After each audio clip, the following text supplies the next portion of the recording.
What is up, BookTube? It's Monty, and today I'm here to do the Mortal Instruments versus Infernal Devices versus Dark Artifices tag. To represent each book, I've gone the Melanie route, and so I just have the final conclusion and each of the trilogies pulled from my shelf, and I will hold them up as I answer the questions. There are 10 of them, and at the end, you tally them up, and your true favorite series is revealed.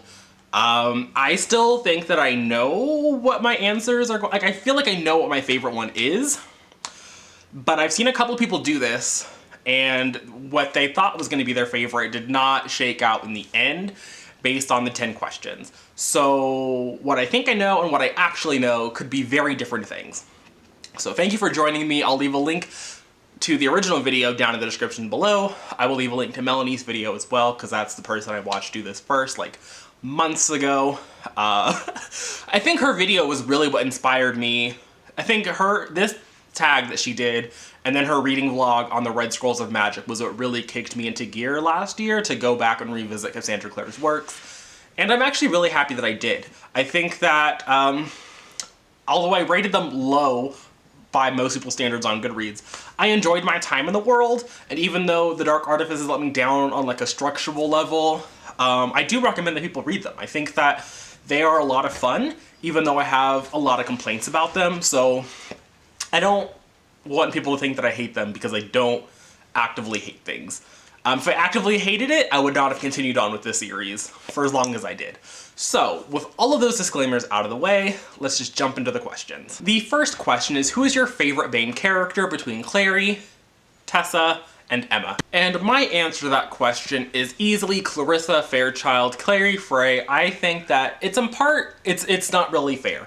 We get to see Clary grow so much over the course of these 6 books, and then in her cameo appearances in the Dark Artifices. So we spend the most time with Clary, and I think that it's really great. I have a lot of gripes about some other things that Clary does. I do think that, you know, she is introduced in a very immature way, possibly. But honestly, I don't think that I would have continued on to get to the other 2 series if I hadn't liked Clary. But Clary Frey, she's great. I love her. Doesn't get any better than Clary. The next question is, who is your favorite Herondale? Jace, Will, or Kit? And again, not to be that person, but I prefer Jace Herondale. I do think that he's a lot. I do think that he is obviously very egotistical, but I would love for you to show me a Herondale that isn't. I'm not even going to go into a long discussion. I just think that he's the most interesting to follow. And again, we spent a lot of time with him, and I don't think that I would have continued on if I hated him as much as everyone else seems to. The next question is, what is your favorite love triangle? Simon, Jace, Clary, Will, Tessa, Jem. And then I guess for the Dark Artifices, like, there's so many to choose from. You could go with, like, Cameron, Emma, Julian, Julian, Mark, Emma, Christian, Kieran, Faye, Mark. And I didn't really like any of those love triangles, if I'm being honest.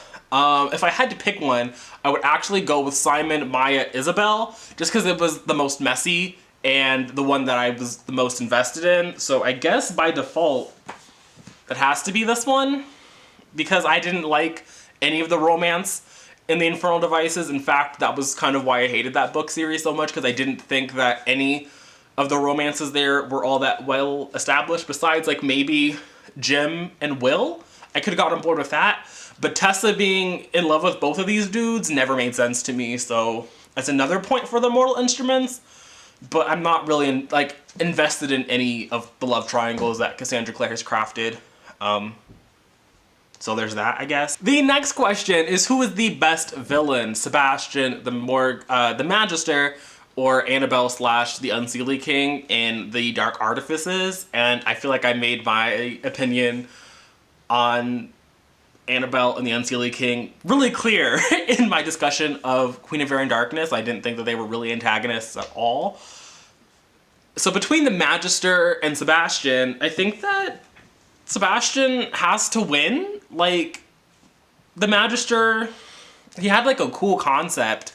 Like, his little Clockwork army was cute, but at the same time, like, I didn't care about him at all. And I didn't really care about Sebastian, but I felt that his threat was like the highest stakes that we've had in the Mortal Instruments series so far. Question number 5 is who had the best army? Is it the Dark Army, the Cohort, or the Clockwork Army? I feel like my answer here is again very obvious, but I'm gonna go with the Dark Army. I thought that the Infernal, like the little and Dark End were cute. The Cohort was a circle rehash. So I feel like this one was the best. Although I will give honorable mention to the Clockwork Army. Again, it was a really cute idea. But I never felt like the threat level was there with them. And it never really felt like the world was gonna end with the Clockwork Army. It just had the potential to, but nothing ever came of it. The Dark Army was out here doing shit. Like they brought it, they did the thing, so they get the point. The next question is what is the best first book? City of Bones, Lady Midnight, or Clockwork Princess? Clockwork Angel. Why did I say Clockwork Princess? For me, this is gonna be, I think, the only time that I'm going to give it credit is I'm gonna go with the Dark Artifices. So Lady Midnight, I think, is probably better than Clockwork Angel or City of Bones. It's not that I think City of Bones is a bad beginning.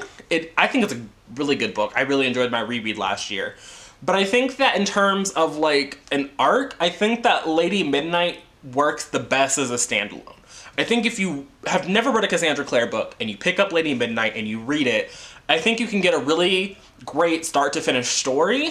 Whereas Clockwork Angel and City of Bones, they're cute, but you need to keep reading, and I don't think you need to keep reading here. So, the Dark Artifices gets a point because the first book is definitely the strongest in this series, and the next two are just disappointments. The next question is who is the best female sidekick between Isabelle Lightwood, Cecily Herondale, or Cristina Rosales?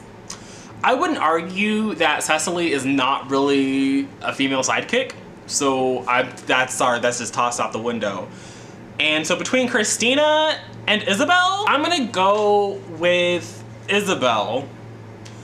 And it's not that I don't like Cristina, but I think that Cristina in Lady Midnight was a good side character, but Cristina in Lord of Shadows and Queen of Air and Darkness was really relegated to background love interest status.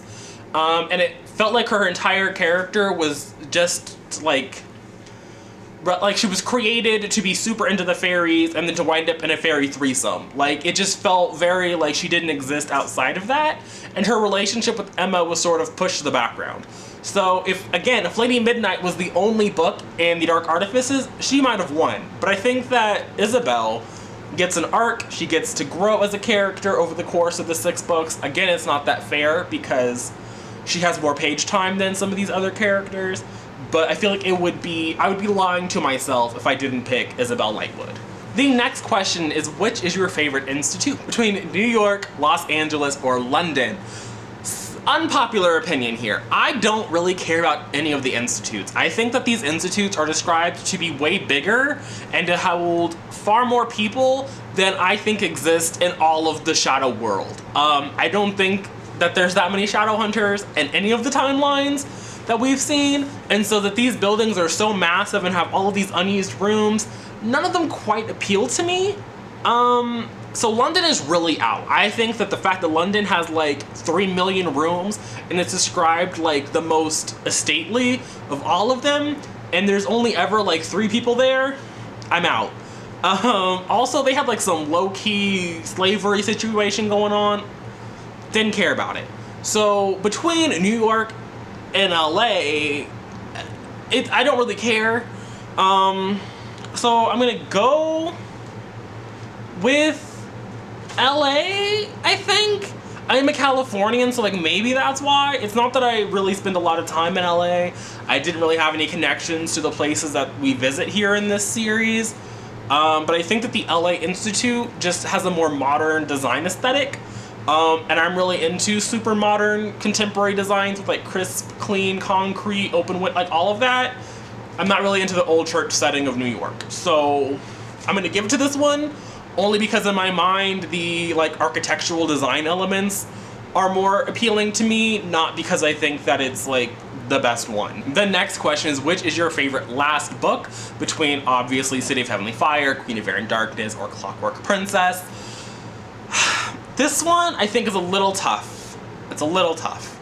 But I think that I'm gonna have to give it to City of Heavenly Fire. I think that what Cassandra Clare, even City of Glass, I think that both of those in this series are really well crafted.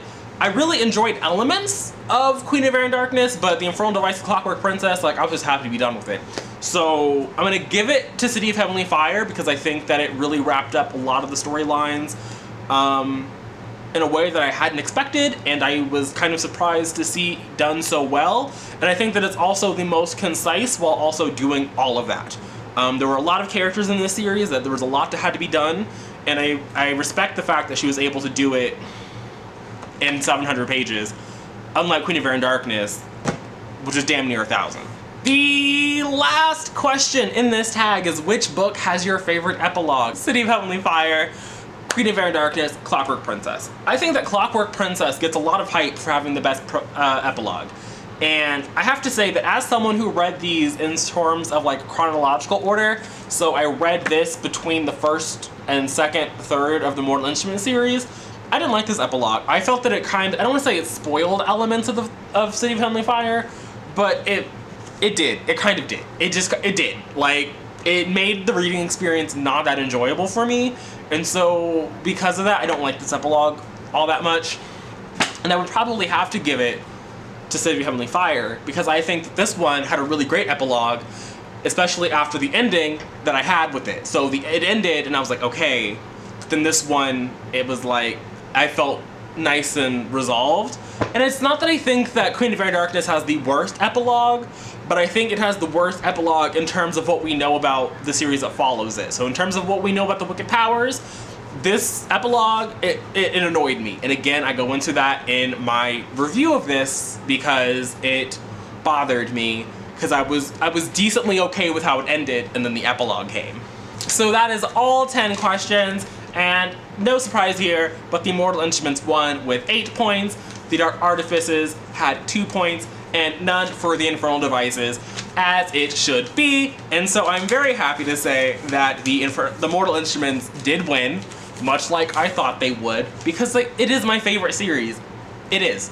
Maybe some small element is because I read the first 2 books when I was a wee child, back in like 2009, 2010, but I just think that they're the best constructed, the characters have the best arcs, and again, they do have an advantage because we've been with them for so long, and the other characters just, they're new, or they pop up, but they pop up in a way that's like, don't care about it.